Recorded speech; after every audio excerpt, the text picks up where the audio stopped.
In Memphis, nothing comes easy, and that's exactly how we like it. This is a city built on hustle, on heart, on grit. And at Carway, our rides are built the same way. Tough, reliable, ready for the grind. No games, no gimmicks, just Memphis-style service. Real, honest, and built on trust. Where grit meets grind, you meet your next ride. Carway, grit, grind, and Pink Beetles.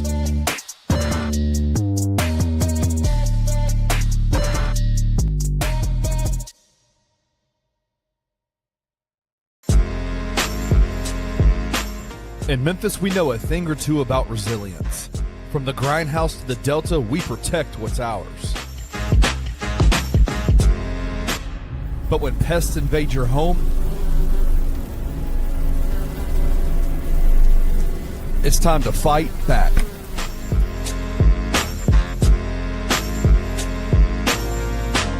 Grade A Pest knows how to handle what crawls, flies, and bites. With local experience and guaranteed results. I'm Reggie with Grade A Pest Control. We service the Memphis metro area. That also includes DeSoto and Fayette County as well. Grade A Pest has the entire Mid-South covered. So if bugs and pests put you to the test, let Grade A solve your problem.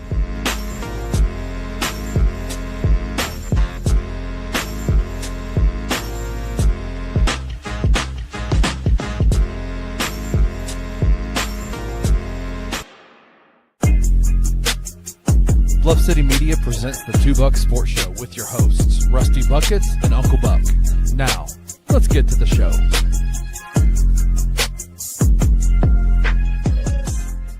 What's going on, everybody? Happy Feel Good Friday from the most beautiful land in the world, Memphis, Tennessee. We're proudly brought to you by FanDuel Sportsbook and Game Day Men's Health. I'm Rusty Buckets. Got my guy Drew Gann here with me on the mic for what has been a pretty uneventful Friday morning. Drew, how's your day going so far? It's great. It's great. It's overcast, but low 80s at the high today. Can't complain at all. Thought we were going to get to talk about, some media day or, just some deep cut Grizzlies stuff to get us through to October when the preseason starts. But nope. Ricker, stop. LeBron James has spoken. Yeah, the diva has finally spoken. We'll get to the time. We'll save the buffoonery to the end of the show because we need to dive in as the first show going live after LeBron has made his choice, and that is exactly right. LeBron James is a Philadelphia 76er heading over to join the likes of Tyrese Maxey, VJ Edgecombe, Joel Embiid, and the previous newest, the second newest, he's newer and LeBron is newest. Yeah, I'm just Jalen Brown. Figure it out. We'll get there here in a minute. LeBron is a Philadelphia 76er. And real quick, over on FanDuel, this is as of 7:40 p.m. last night. The odds have not updated. I've got FanDuel pulled up so we can talk about them as they do update. But as of 7:40 last night, the 76ers were minus 130 to go over 50 wins, plus 180 to make the Eastern Conference Finals, and plus 1,000 to win it all next season. Drew, what are your initial gut reaction to LeBron to Philly? Listen, I don't want to overreact. I believe I said it on this show, and I think it's common sense to everybody. When you looked at the teams that were talked about this, if he wanted to make a title run and join the best team, Philly was the obvious option. I mean, they just made a trade for Jalen Brown. They beat Boston in a series this playoffs with a 50-50 Jason Tatum, coming off of an Achilles injury in a really special season that Boston had going. And I think they should be Eastern Conference title favorites, not title game, just straight out. I would take them to win the Eastern Conference Finals and make the finals. I think they've got 5 players. This is a superstar league, and the playoffs become a superstar game. They have 5 players that can be the best player on the court at any night. Especially if you're banking on VJ Edgecombe to improve. Yeah, we saw him against the Grizzlies, be the best player on the court last year as a rookie, a game that had Maxey and had, at the time, Paul George. Like, I don't remember if Embiid played in that game or not. Don't think so. But they've got 5 dudes that could be the best player on the court, and LeBron's not washed. No, he's not 28 years old anymore, but they went heads up against Houston in the first round of the playoffs last year. Lakers had no Luka Doncic, and the Lakers won in 5. Like a full strength Houston team with Kevin Durant. Yeah. On the back of LeBron James and I think Austin Rivers played in a few games, but not all of them. Like, I'd go straight. If you got anything over, I'd take it at plus 180. I think it's going to drop for sure. I mean, you get over there now. If you're going to make money on the Sixers, now is the time before these odds update, and they have not updated yet. This is as of 7:40 p.m. This is not updated. So LeBron did sign a 2-year deal. It's an $8 million with a player option on that second year. So I don't know that he's going to stick around to Wayno paints his point here. Every time it's a different one. Wayno paints courtside, Wayno burner. Depends on if he's working or not. Yeah. Exactly. You can always tell when he's working or not. But yeah, so it's a 2-year deal, player option on the second year. But that's starting 5, to your point, of Maxey, Edgecombe, Brown, LeBron at the 4, and Embiid for the 25 or 30 games that he's going to play in the regular season is going to be dynamic. I mean, those are 4 or 5 guys that can take over any night. Then it's LeBron has proven that he can be an unselfish basketball player where he can facilitate. If he truly takes on that role, he could average 18 assists in this offense. If he could truly embrace that and be a point forward, find Jalen Brown, feed Maxey on those nights when Maxey's so hot.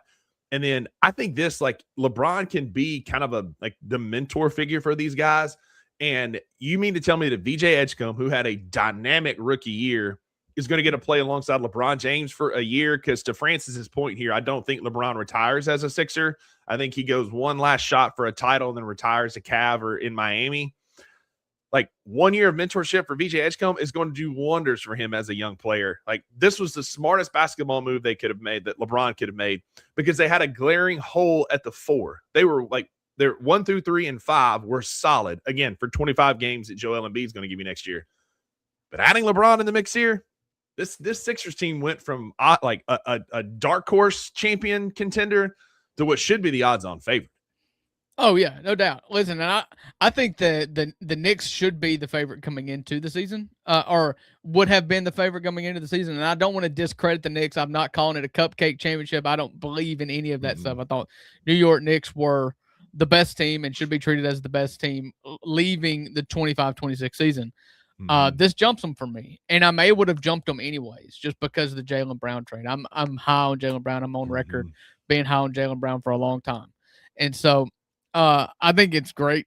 I love the fact that anytime a superstar goes to the East, I'm a fan. Selfishly. You saw Giannis stay in the East, which is great. You're going to see potentially Kawhi go to the East, which is great. And the Western Conference this may be a conversation for later down the road. The Western Conference is not as good as the Eastern Conference for the first time in a long time, like top to bottom. Well, I'll put it 3 through 15. The East is head and shoulders over the West, and the West may just have the 2 best teams. I think that out of that tough Eastern Conference, I think the Sixers have good as shot as anybody to win it than anything. You got to have health. Yeah, but you got to have health. The only thing, and just not trying to be, they're just trying to be a devil's advocate. But the only way I can see this is LeBron and Jalen Brown seem like 2 dudes who could butt heads, because they both have to have the ball in their hand. Yeah. Jalen Brown especially has to have the ball in his hand. And where some of that discourse around Jalen Brown was coming in was not that he's not a dynamic scorer, but that he doesn't necessarily make players around him better. And again, this is about just putting the best basketball team out there. I'm just trying to play devil's advocate in the weeds a little bit, where Jalen Brown has to have the ball. He's kind of a ball stop at times. So is LeBron. Can those 2 coexist on the same court, Drew? I've never considered LeBron a ball stopper. He's one of the great passers, rebounders, everything. He's the perfect NBA player. And he's in year 23 now. I think he is as cerebral as he's ever been, and he's capable of being the best player on the court when he needs to turn it on. I'm all in on it. In his tweet, LeBron James did tweet it out, a little 3-tweet thread there. I can read it if you want me to, but if not, he said something to the effect of, "This is the last decision I'll make." He didn't say this is my last season. He said, "This is the last decision I'll make." And you always take that with a grain of salt when it's LeBron. He'll make a spectacle out of anything. Oh, absolutely. And so I think that, I think this was the smart move for him if his priority was trying to get one more championship. If he was trying to get to 5, which would have been the same as Kobe, right? Kobe's got 5? Kobe's got 5. Or maybe past Kobe. I think Kobe I don't remember if has he's 5. got 4 or 5. And, he's got that player option. I think that, typically LeBron James, he's got 4. No, it's 5. 01, Oh, he 2000, 01, 02, 9, and 10. That's right. He had the 3-peat and a back-to-back. LeBron's MO with a player option is he's always going to opt out. And he did that every year until last year, where he did not opt out. He played his last season of a contract, which is the first time he'd ever done that, because he always does the decline and re-sign for more years, stuff like that, which made you think that the Lakers thing was probably going to be over. Yeah. He kind of sets it up for this again, leaving the door open to do this again. And, I don't really have a problem with it. Like I said, my only beef with LeBron is that he always turns these things into a spectacle that lasts too long. It's never the player. I think the player is incredible.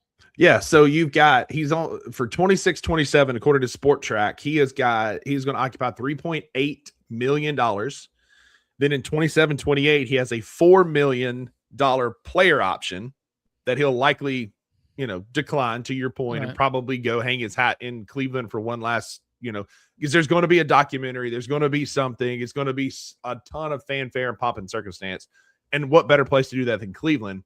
But he's only going to occupy 2.4% of the salary cap, which is helpful when you've got Embiid making $57 million, 57.9, Jalen Brown making 57.7, Tyrese making 40.7, and then VJ still on his rookie scale at 11.6. Like, they needed some help to make this work, because that is a very top end salary table. And to Art's point, I mean, their bench is solid. They signed Anthony Simons, who can he's streaky and can shoot. LeBron Fallon was their pick. He had a good summer league. I don't know that it's going to translate to the NBA as well, but he had a good summer league. And so they got some guys that can play. Dean Wade is on this team. Like, they got some guys that can play, but this is going to be a very top end roster, and you're going to need LeBron to play a lot every night, like he always has. I wonder who they got to back up Embiid now. It was Drummond for a long time. You get a lot of Drummond. I love him. Okay, yeah. Yes, that's all I need to hear. And Ariel Huckporty, Bona is good. Like, he's a bruiser. He can play. He played well last He's Isaiah year. Stewart. Yeah, yes. Like, just motor that's to the it. Degree. And then and then Auburn great. Shout out David Owens. Janai Broom. Mm-hmm. Yeah. Francis asked, why didn't he take a pay cut like this in LA? I think pride got in the way at LA. I think when they traded for Luka and then Jenny Buss sold the team, the writing was on the wall that he had played his last game in LA. Because don't you think that if LA was in the mix, that he would have just drug LA into this like conversation going forward? It was obvious to me that LA was not an option for him or for the Lakers. I think it was a mutually beneficial thing for them to part ways. And so because if LA really wanted him back, he would have drugged the Lakers through this as well. Yeah, for sure. And so he got his money. Yeah. He's not the guy that's going to share the spotlight with Luka either. Like, when Luka came over, that was kind of the ending, the writing on the wall that the LeBron James era was going to end sooner than later. See, we all knew it was going to end at some point. I think that, like, I think he has a healthy ego, but he's never been shy of playing with superstars. In fact, he's played with superstars at every turn. When he went to Miami, he brought. but he's always been the guy. Yeah. Always been the superstar. And him and Luka, I just don't think are going to coexist in that type of world because they both are the guy. Yeah. I don't know. I don't know about that. Maybe he's got to be the loudest voice. And Luka's got a louder voice because he's younger and he's going to be around a lot longer, and he's obviously going to be the future. And that didn't have to be told to LeBron. I think he knew it immediately after it happened. That's what I'm saying. But he's never been shy about playing with superstars or being in a loud voice of people, because his voice will always be heard the loudest. Yeah, for sure. Even him making $4 million a year, Jalen Brown will have to listen to LeBron. Yeah, 100%. I mean, 1,000%, because he is LeBron James. But they also have, don't forget, they also have former Memphis Grizzly legend Rayon Rupert on a 2-way contract. But now this is going to open up the door for a lot more free agency moves. Like, we've been held, not just the Lakers, but we've all been held hostage by LeBron James. The league. Because of they're holding up the schedule, and LeBron apparently was salty about that. But LeBron's signing frees up the rest of the league to start making moves to release the schedule, because they had to figure out where LeBron was going to be. Now that he's at Philly, they can make the TV schedules and deals. They probably had a rough outline of what the schedule is going to look like. This can solidify it, and it's going to open the door for free agency to finally kind of come to an end, or at least like shape into form heading into the NBA season with guys like James. I don't think, has James Harden, he hasn't officially signed. I didn't think so. I think Draymond, he was going to have to be moved if LeBron went to Cleveland. I think the schedule was probably just held up over those marquee games on like Christmas, like who's going to, and Philly was probably going to play on Christmas one way or the other. Right. And so but LeBron is not going to not play on Christmas. Right. But now they're probably going to be like, okay, Philly and Boston was going to be Christmas Day. Maybe you look at Philly and LA now, that kind of stuff, Yeah. I mean, that's it. Like, it wasn't going to hold up all of it, but it opens up to where you can finally get guys, again, like Harden signed, Draymond, Kuminga. There's going to be a lot more movements coming up where the league finally comes into shape. And these teams that have been held hostage, to Francis's point earlier, by LeBron, like the Heat, the Warriors, the Cavs, other teams that were going to make moves secondary to what LeBron does, can start making moves to solidify their rosters. I think Draymond's probably going to re-sign in Golden State. Yeah. Sounds like James Harden's going to re-sign in Cleveland. I don't know that anybody else is going to pay him that much. LeBron is off. And then the Kuminga saga. There's a world where he goes back to the Hawks, Atlanta. But the Lakers also have some interest. And so this will allow, and then other trades. Like, I think the Grizzlies can start making moves now. Not that we were ever in LeBron sweepstakes, but now teams are going to pick up the phone knowing where he's at, that we can start doing some consolidation trades and shedding some of these extra players that we currently still sit with 21 players on our roster.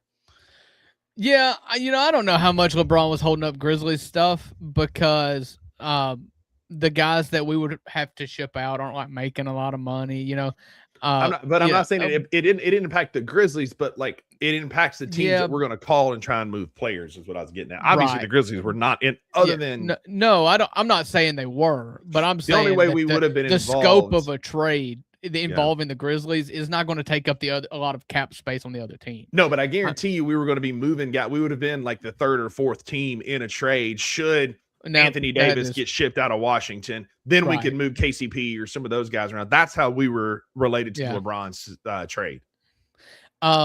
Francis said Draymond fits in Philly. If I was advising Draymond, I would advise him to stay at Golden State. Mostly because I want to watch him and Yaxel getting a massive fist fight before the year's over. Yeah, the Hard Knocks, the Hard Knocks episode. So I would advise him to stay at Golden State. Listen, I'm still old school, I guess. I value a guy that plays his whole career on one team, especially if you got 4 rings. Like, no need to just ride LeBron's coattail. So. And so the Grizzlies have made some moves. Speaking of the Grizzlies and opening up the league, they have or they've been rumored to be a part of moves. Excuse me. So they've got Jordan Hawkins from the Pelicans. Apparently, we have been kind of rumored to engage in some interest. The former sharpshooter out of UConn hasn't really hit. Shoots like 30% from the field and like 37 from the field and 32% from 3. I don't know that this fits what we're trying to do. I mean, I guess theoretically he fits the timeline. He's a former lottery pick that we know ZK likes to collect those guys. He's on a very small contract. So like there's no way we're going to send out 2 guys and then bring in Jordan Hawkins. Like, there's just the math doesn't math. So, and again, every move that Zach Kleiman has made has not been leaked or talked about. So this could be a way to maybe drive up the price for Jordan Hawkins, because we all know Joe Dumars is putting on a clinic and how to be a GM down there in New Orleans. Or is this some legit interest? I don't know. It just doesn't feel like it fits what we're trying to do from a salary dump, player dump, and just contract situation. And I don't think I'm way off base on that, Drew. No, I mean, I just don't think it moves the needle. It's another shooting guard in a packed room. Do you immediately slot him in over Cam Spencer? Who do you like him more than? And Grizzlies fans are very guilty, myself included, in holding our players at a higher value than the league views our players. You know, we're all very small market teams are always hold their players pretty near and dear to their heart, whereas big market teams just say, "Who cares? Go get a superstar." I think most players, because but then you hear the rumors about how coveted Cam Spencer is in Miami, and there are certain players that kind of break that mold. I'd push back on a little. And I would say that Grizzlies fans, a Cam Spencer level player being traded would hurt a Grizzlies fan more than would hurt a fan of a Lakers, absolutely, of the Lakers. You know, there are guys small market, like we hold them near and dear. Jordan Hawkins is fine. You're still kind of projecting a little bit with him. Like I said, he's never shot above 34% from 3. He's not a high stocks guy either. His career average in stocks is like a half a stock a game. So it's not really the Zach Kleiman guy either. So, and I think if you're looking for a consolidation trade in which you get back a player, then you would probably say that player is worthy of being our 6th man or our 7th man or our 3rd guard or whatever. And I don't think you can say that about Jordan Hawkins. Or at least that the math is there, that we can come off the books, like 3 players can make up for the salary of this one player, where you take on a bad contract, where you aggregate KCP and like a few contracts and you go get a big contract like a De'Aaron Fox, just for an example. But like Jordan Hawkins doesn't make enough money to make that make sense. And to your point, he's not a stocks guy. He's not an effort guy. Like, I'm not saying he doesn't play hard. I'm not considered to say I've watched a ton of Jordan Hawkins in the NBA. I've seen him light us up once or twice. I mean, he has. And I saw him at UConn and what he did, but he just doesn't fit the kind of player that ZK's chasing. So my humble opinion, this is unsourced, this is just me thinking through how this works. I think maybe we kick the tires on DeJounte and Herb or Trey Murphy, and said, we would take back Jordan Hawkins. And now that's being pushed out there that the Grizzlies are interested in Jordan Hawkins to drive up the asking price. Because Dumars has said, I'm not going to move off of Herb Jones or Trey Murphy now unless it's just his massive haul of picks, which those guys are good. It's just funny that they won 25 games last year and they think all their players are worth multiple first-round picks. But I think that's how this conversation went. Because it's all about posturing. It's a negotiation. And when you're trying to make a deal, you want to posture that you're in the position of power here. And so if the Grizzlies are asking about Jordan Hawkins, then you better be asking about Jordan Hawkins and willing to outbid the Grizzlies, when I think he may have been just like a part of a bigger deal, if that makes sense.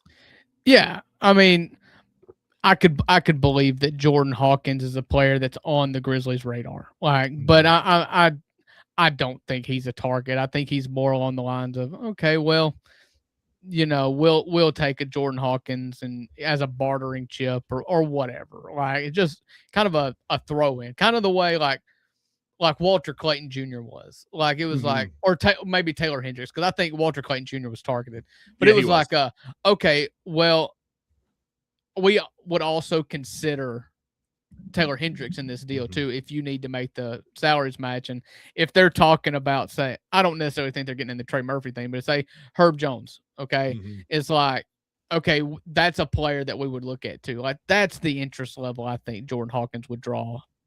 That is exactly what I was saying. I think we've kicked the tires on some of the bigger players, and Hawkins was a secondary, tertiary option of, hey, to make the math work, we would be interested in Jordan Hawkins for sure. Yeah. But we've got contracts we got to come off of. Obviously, we're at 21 players, and 2 of the names that have come out have been KCP and D'Angelo Russell, who sometimes it's weird to even think that he's a Grizzly right now. But those are guys that you're going to have to come off of as part of, this off season, because we're currently sitting in with 21 rostered players. You have to have 15 going into the season plus your 3 two-ways. And so you're sitting there with KCP's $21.6 million. You got D-Lo, who's not necessarily making a ton, 5.9 in the last year of a deal. That's something that I could see Zach Kleiman just buying out. Right. The reason he's not is we're still been waiting on LeBron and some of the things to happen that we're now going to see, okay, who can we send KCP to and what can we maybe aggregate? I don't know, a KCP and a D-Lo and a Chris Murray that would put you near 28 million. What can we go get for that on the open market where it would be almost a 3-for-1 and maybe some picks to make it work under the CBA?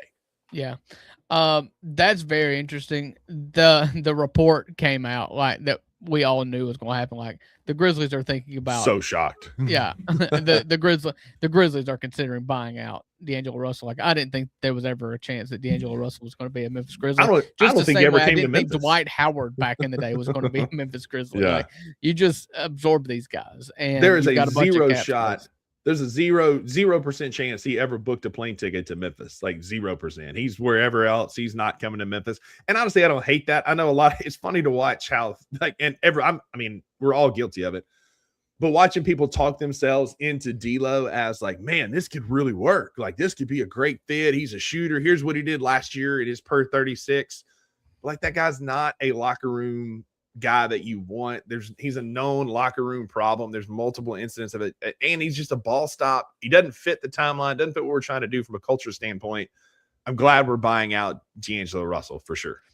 Yeah, I don't know. I kind of went on this diatribe with I believe it was Kenny, maybe it was Wayno, about my thoughts on D'Angelo Russell after it happened, and I don't think that D'Angelo Russell's not a locker room guy. I think he's well liked in the league, actually. But culturally, like he's not a tryhard.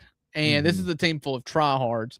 If you want the best shooting guard that can rain threes at any time of the game, then maybe D'Angelo Russell's your guy.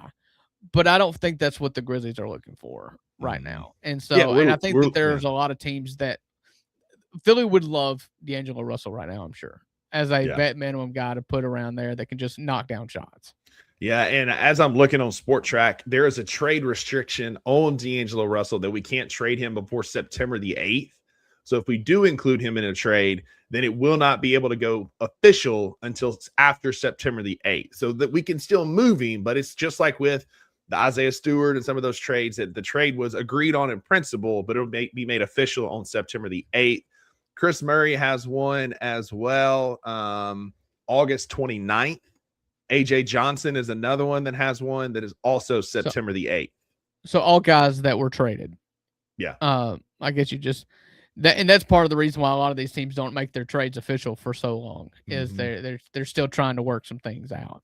But two things. You're trying to work some things out, seeing if the trade will expand, and then there's probably some deadlines to it before they could be moved. Art's really high in the comments on DeJounte Murray. Do you have any thoughts one way or the other? DeJounte Murray is just kind of a player for me. Do you view him as anything more than that? I mean, he's cooked us on numerous occasions both in San Antonio and other places. And so, like, would I hate him on this roster? No. Is he a needle mover for me that it's like, oh, yeah, we're a DeJounte Murray away from being, a play-in or a playoff team? No. I'm intrigued by Jalen Suggs, and maybe I think Jalen Suggs maybe moves the needle a bit more for me because he's what we're looking for in like a defensive dog effort, try hard kind of guy.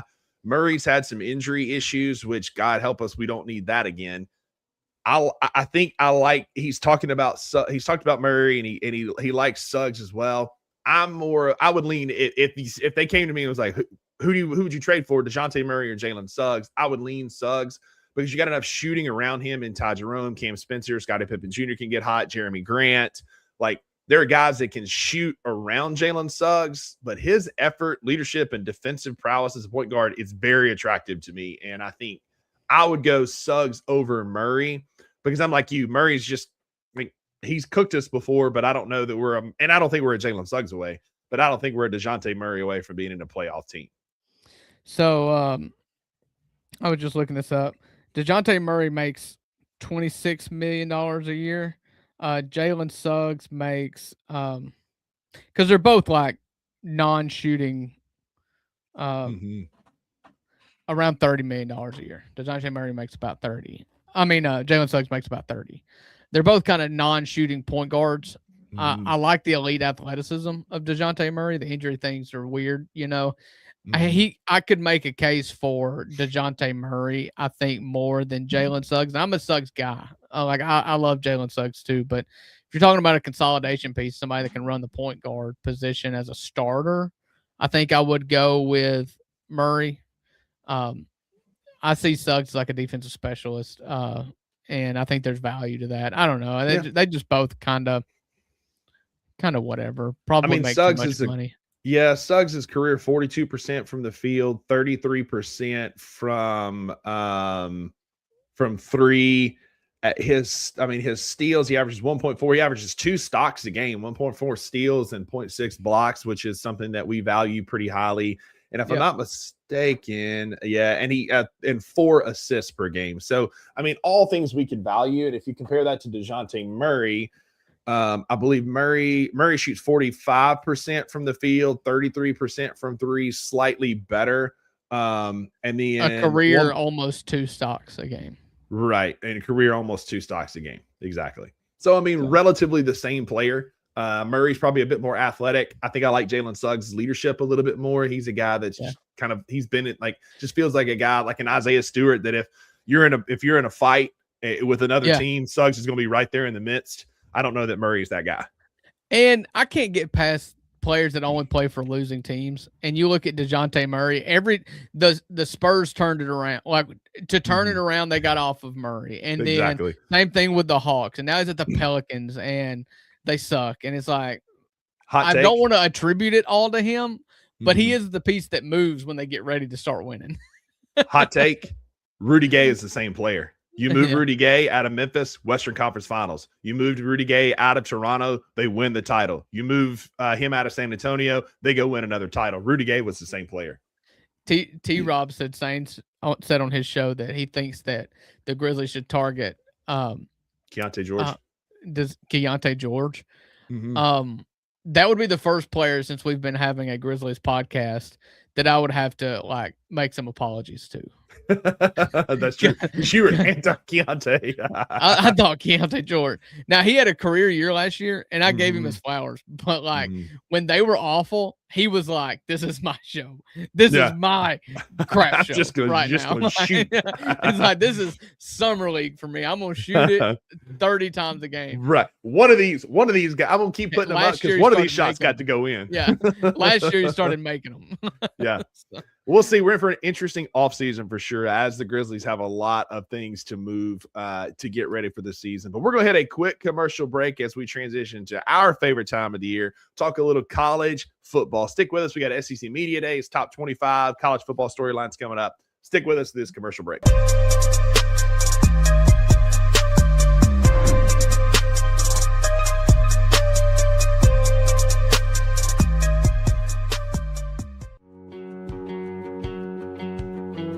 In Memphis, we don't just make memories. We make moments. A Memphis-owned brewery where great beer meets great times. Crafted right here for the city we love.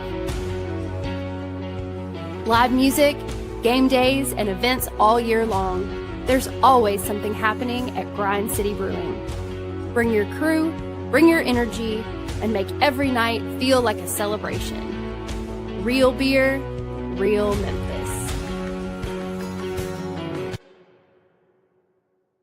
If you're sick and tired of being sick and tired, if you think that growing older means slowing down, sleeping poorly, and lacking the motivation to do the things you want to do, then I've got just the spot for you right here in Memphis. At Game Day Men's Health, you're more than just a number. You're a partner in your health journey. From the free hour-long initial consult to comprehensive check-ins along the way, you're in complete control of your health. Offering TRT, weight loss protocols, performance enhancement, and shockwave therapy for musculoskeletal injuries, you can get back to feeling like the younger version of yourself. At your initial visit, you'll have your blood pressure, PSA, testosterone, hemoglobin, hematocrit, all tested with your results before you leave the clinic. Plus, you have a real conversation with your provider and not just an in-and-out visit. Game Day can help with muscle pain, joint pain, hair loss, ED, peptides, and more. With 2 convenient locations in the Memphis area, your path to a better life is just minutes away. Call today to schedule your free one-on-one consultation.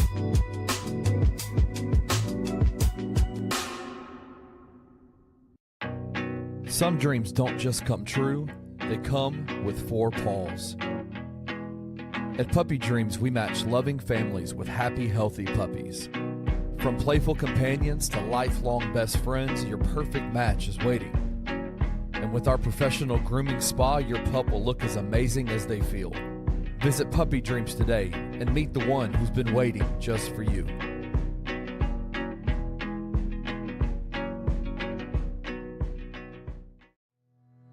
Tired of the same old fast food? The soggy fries, the frozen flavors, the meals that never quite hit right. Head over to Waldo's Chicken and Beer, where everything starts fresh and flavor comes first. Our chicken is fried in rich beef tallow for that bold, old-school crunch you can actually taste. And don't skip the premium homemade southern sides, fresh greens, hearty white beans, and creamy mac and cheese made to complete the meal. Bring your whole family. There's plenty of space to relax, plus a game room the kids will love. Catch the game on big screens, grab a drink at the full bar, and enjoy happy hour specials every day from 3 to 6, all day on Tuesday and Sunday.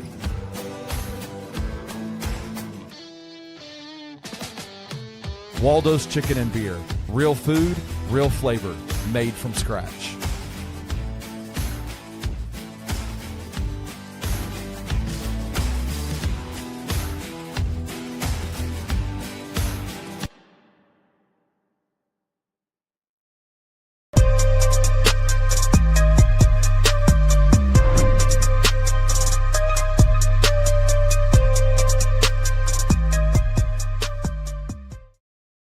Welcome back to the Friday edition of the 2 Bucks Sports Show. We are the 2 Bucks on Bluff City Media's YouTube and X page. If you haven't already, please like the stream here, subscribe to the channel, and turn on the notifications. We will let you know anytime that a Bluff City Media show goes live, so you don't have to, get your pocket calendar out or put it in your phone or anything. Just let YouTube notify you anytime one of our shows comes on YouTube. So just a little fun fact there. A little help in your day. Yeah, exactly. A little help in your day there. Shout out to everybody in the comments. It's been a great show already. We've talked in depth about the LeBron signing in Philly. We've talked about what the Grizzlies do now with D-Lo and KCP and some roster construction.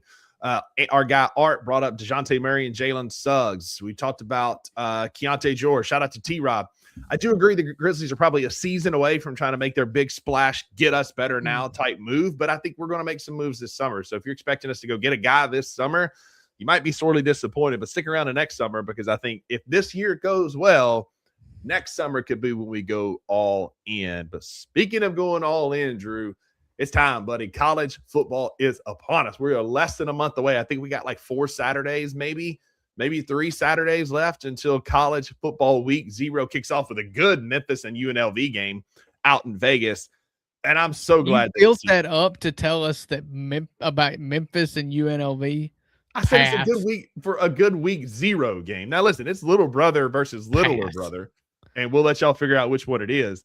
But college football is upon us. At least we get football, man. I'm just happy that we're going to be putting pads on, and we're going to get to talk about football as we head into this season. Speaking of talking about football, we'll start with the SEC Media Days, man. There is a lot happening down there. It has been an absolute movie. You've had Kirby Smart learning what a troll is, which was one of my favorite sound clips of the whole thing. Did you see that clip of Kirby?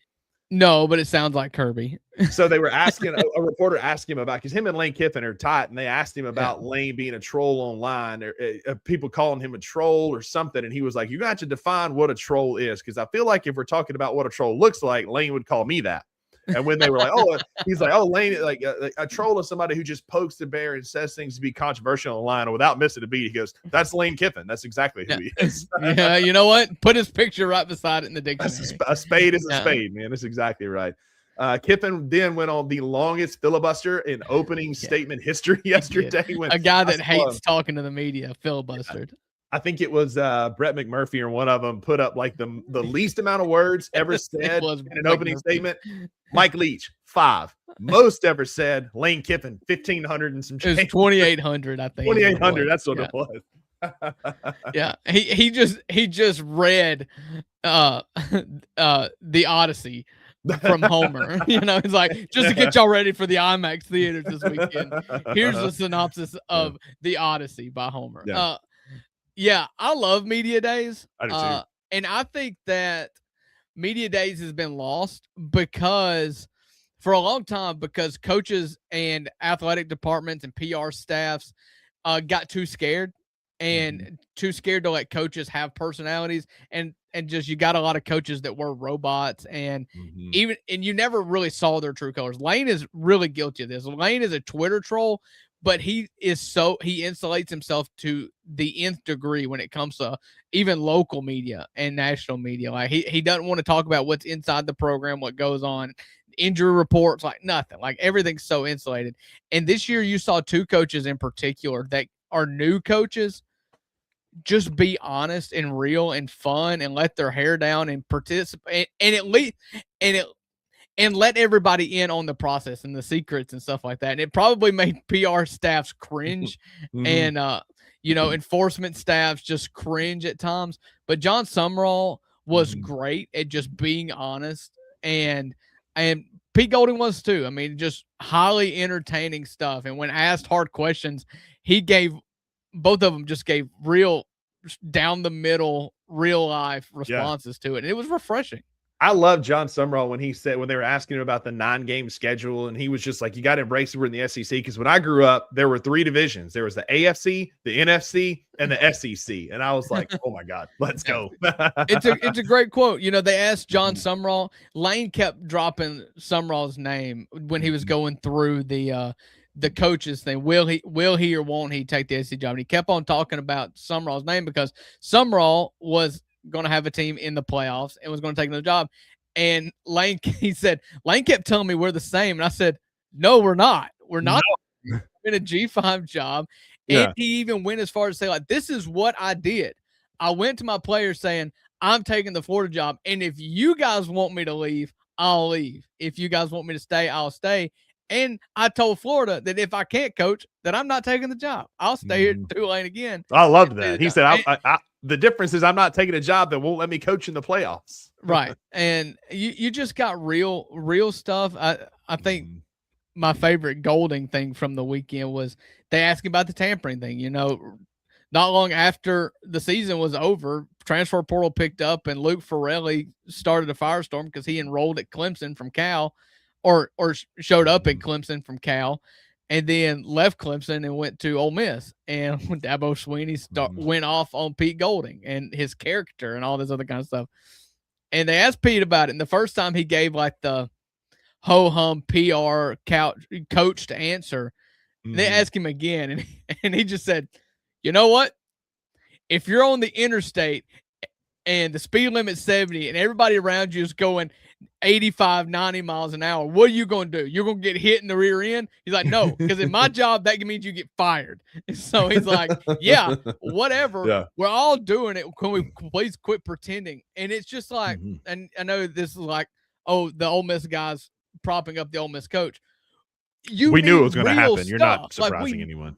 We know this is real, and nobody wants to pretend like it's real and it's happening, and like there's consequences if you don't. And for him to just not give a PR answer, like, I loved it. Yeah, and I mean, he's a football guy. He's a football guy. He is, like, you know, there's all this tape about him breaking down defense and film when he was at Alabama, and like, he's a football guy. And when you ask football guys questions, you're going to get football guy answers. And so of course you're going to get that from Pete Golding and John Sumrall. Then you get the PR guys like Lane Kiffin and Ryan Silverfield are going to give you the button up answers. And Ryan Silverfield is here to change the culture at Arkansas. You know who the last guy that said that was? Chad Morris. didn't go super well for Chad Morris. And he's embracing, as I said in the group chat, say again? Every coach that takes over a losing program talks about culture. But like Chad Morris was the big guy that I remember being the culture changer for an Arkansas. And I'm glad to see Ryan Silverfield's already embracing Arkansas because he's getting a Sam Pittman build to him while he's already out there eating that getting good in Fayetteville, I guess. But then you got like Lane Kiffin already starting to posture and set up the conversation for having the conversation that a 9-3 SEC team might be better than an 11-1 team out there with this 9-game schedule. And I don't know that he's wrong. I mean, if you go 9-3 in an SEC where you're going to have 6, again, we talked about it on Tuesday's show, where you're playing like teams like Florida and Georgia and Alabama and State are playing 40+% of their schedule against ranked opponents. You got a case to be a national championship contender at 9-3 if your 3 losses are 1 point in Austin, a touchdown in Athens, or by a field goal in Baton Rouge. Like, there's an argument there to be made that you're one of the best teams in the country, even with 3 conference losses. Well, I'll put it to you this way. I said this on Tuesday's show, so I'll be brief. But it's the reason why the SEC is talking about breaking away. It's like the TV companies asked/ordered more SEC on SEC games. So the SEC added a 9th game, and then the NCAA was like, I don't know, we're really going to up the amount we care about strength of schedule when it comes to seeding a 12-team bracket. And that's a problem.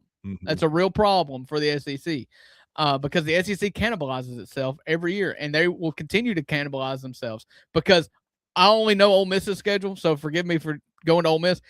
When they added Texas and Oklahoma last year, that schedule was going to be for 2 years, okay? The 8 teams that you played last year were supposed to be the 8 teams you played this year. Well, now they went to a 9th game. The pod or whatever. Yeah, now they added a 9th game. So Ole Miss's schedule last year is the same as this year, except you have to go on the road to Texas.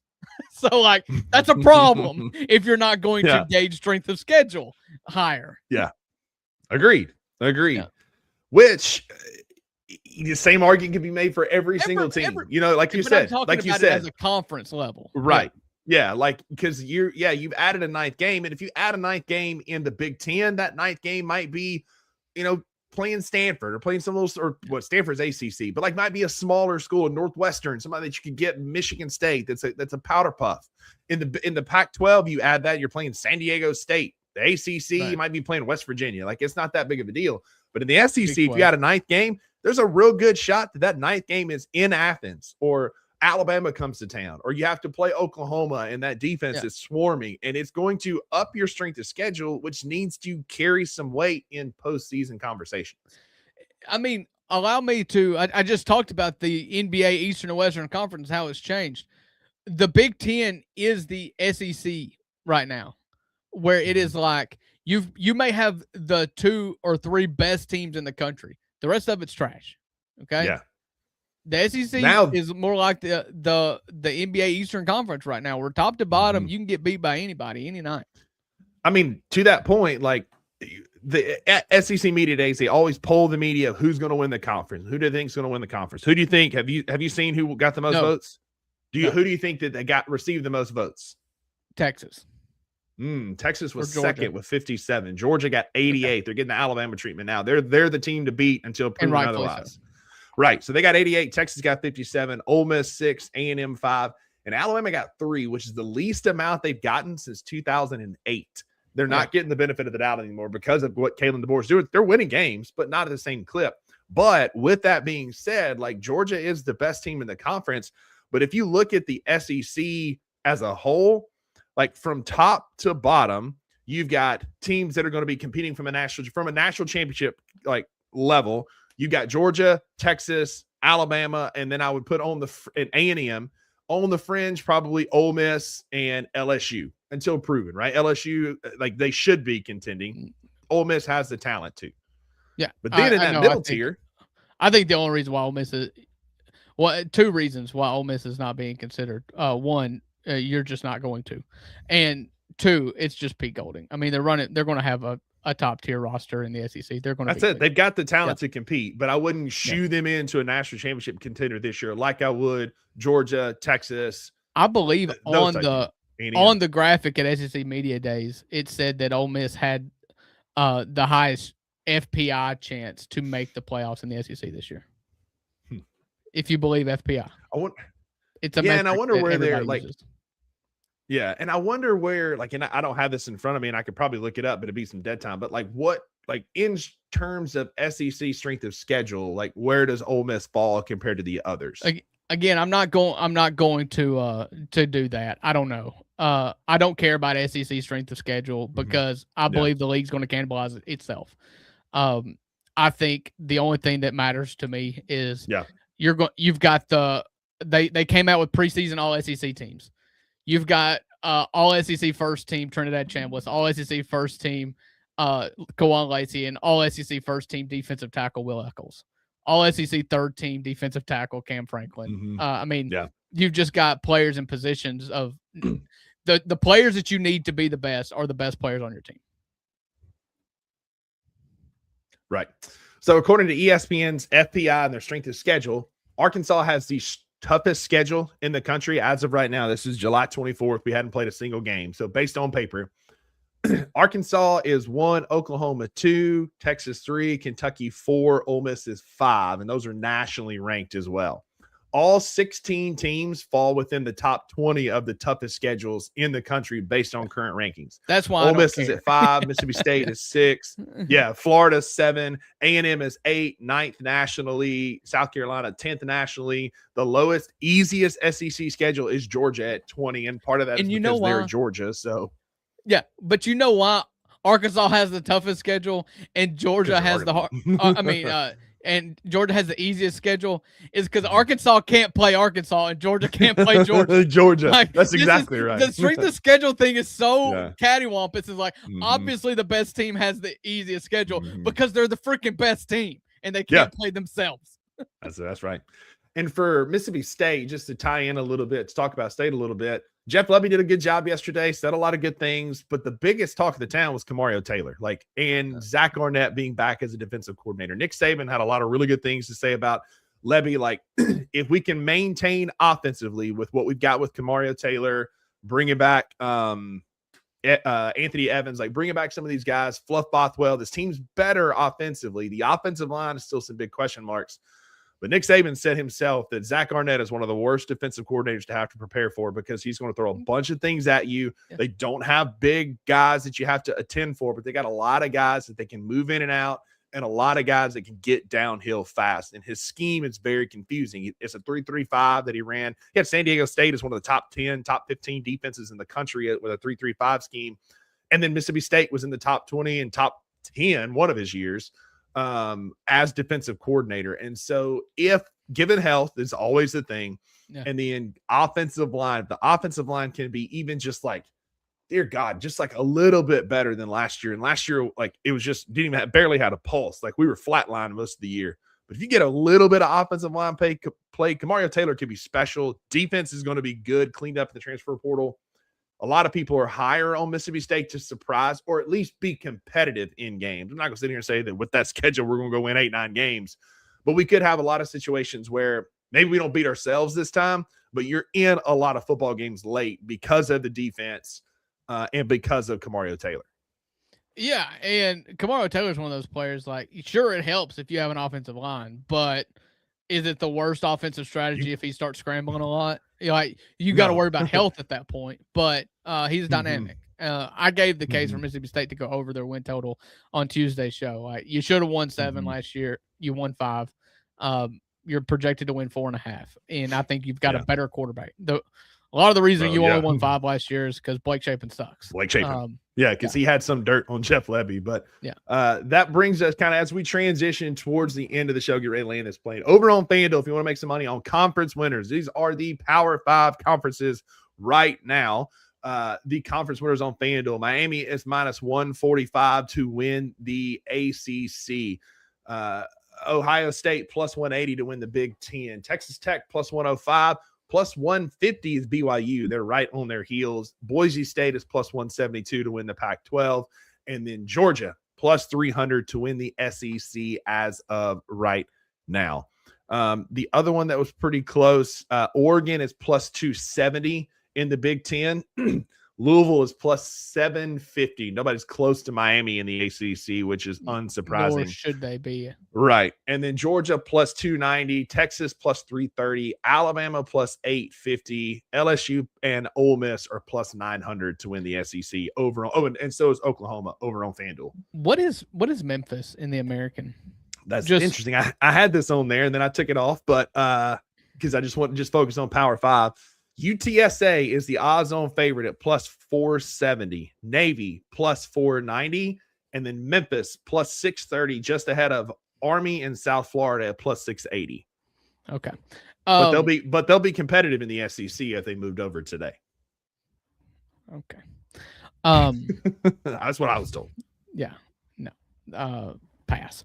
Yeah. Charles Huff got to feel some type of way, and these odds just go to show you that we're not SEC homers. We are fans of SEC teams. Feel like we're pretty right down the middle with what we think the strongest conference is. And Georgia, who is Georgia, the gold standard, is plus 300, and that's the lowest odds you can get for any conference favorite to win their conference. Yeah. It goes to show you the top loaded nature of other conferences. Saying, like Texas Tech, I mean, maybe you can look at the Big 12 as being like a very open conference, but I don't think you can say that they're competitive top to bottom. You just don't have the top end either. Yeah. So Big 10, it's Ohio State plus 180, Oregon plus 270, Indiana plus 290, USC plus 1300 is the next one. Like massive drop off. Allow me to just remind everybody right now that the best college football team, college football coach is in Bloomington, Indiana. Yes. And if you can get Indiana at the third best odds, they were great without Fernando Mendoza. Don't think this is a Fernando Mendoza. No. That last year was a Fernando Mendoza product. Like they got the guy from TCU. And that defense was incredible last year. And they're just a well-oiled machine. I mean, process with Indiana. I would take them to win the Big Ten again. I mean, again, you could throw some money on them at plus 290. Might be good math because if they get hot, start getting downhill like they did last year, you're probably not going to get that good of odds. So if you want to win some money, maybe look at Indiana to win the Big Ten. Yep. Drew, what you got going on this weekend? I'm going to leave that. Yeah, no. And that's going to do it for the $2 Sports Show. Appreciate you. I mean, if you want to really get risky, you could scroll all the way to the bottom and see what Mississippi State's SEC champion odds are. It ain't good, I can tell you. I tell you what, you can go throw 25 on Ole Miss. You can go throw $1 on Mississippi State. They'll pay the same if that wins. Well, we don't have the worst odds in the conference. We're second. We're tied with Kentucky. Arkansas is plus 25,000. Yeah. State and Kentucky are tied at plus 12,500. So there you go. You want to pay for college? I guess throw some money on that. Go put 20 on Mississippi State. I'm solo parenting this weekend. If you want to come over, you can hang out. My wife's on a girls' trip that they take every year in the summer. And so two of my kids, the older two kids are at camp. Number 3 is at Haley's mama's house until tomorrow. And so I've just got 4 and 5 here at the house. Nice. And so we're just going to take it easy. Yeah. That's the goal. Nice. I love that. That sounds like a good weekend. Same. I've been traveling and go a lot over the last few weeks. Tonight we're having some drinks with a couple friends of ours at a little Italian place right around the corner from us. But this weekend, I got to get my oil change tomorrow. Like, it's one of those things like I'd kind of forgotten about it, and it just sneaks up on you. And I'm just driving along day before yesterday, and all of a sudden my truck light goes ding, and I look down and it's like change oil soon. And I was like, that is something we're supposed to do to our vehicles. Like I just realized that I hadn't done that in a hot minute. So I miss the days when oil changes used to be $30. I got Haley's oil change last week. It was $100. My truck will be probably 175, something like that. That's probably ridiculous. 150, 175. It's ridiculous, but it's the big and they don't make it like big oil. Yeah, big oil, big farm, big oil. And they don't make it easy anymore. Growing up, like I had a 94 Ford Bronco that I would change the oil in myself, and it was like a 30-minute process. If I'm going to change the oil in this truck now, you got to get under pollution control and wrap around and reach way up to get your oil filter. And it's a whole process. And they make it to where they do that so you don't change it yourself and you go pay somebody else to do it. They just want to keep everything in house. They don't want anybody to work on anything. On that Bronco, my dad and I changed the spark plugs, changed the oil, installed like a couple little daylighters on the front bumper, all in like an hour and a half. And now, like, it would take you an hour and a half to do each individual task. Oh, yeah. Take you an hour and a half to find the part in the car because they hide them. That's exactly right. But hey, y'all make sure y'all tune in. Got Anthony saying at 1 o'clock. We got a ton more shows coming up. Like, make sure you tune in, hit subscribe, turn those notifications on if you are here at the hour mark. You're truly a $2 sicko. We appreciate it. And make sure you go get yourself some swag. BluffCityMedia.us is the home for all of our shows. You can get our new logo. You can get the It's a Trap shirt with Luke and Admiral Akbar, which might be like, that's my magnum opus. Like, that's my creation of my life. Like, it's incredible. But you can go check out there. All of our shirts and swag are going to be on there. Get you some shirts and stuff to wear for our upcoming watch parties and get-togethers. We're going to have a lot of stuff coming up this fall. Super excited to be partnered with Grind City Brewing, your home for college football Saturdays and college football in general. We'll do some big stuff up there. But that's going to do it for your Friday edition of the $2 Sports Show. I'm your co-host, Rusty Buckets. Y'all go be a friend to somebody who needs a friend. And Drew, tell them why there are no refunds. That's right, because with the $2, you always get what you pay for. Have a good, happy, and safe weekend, everybody. We will see you back on Tuesday. Thank you for tuning into this episode of the $2 Sports Show. If you enjoyed this episode, subscribe to Bluff City Media's YouTube page, like this video, and leave a comment. We will see you back here in a few days.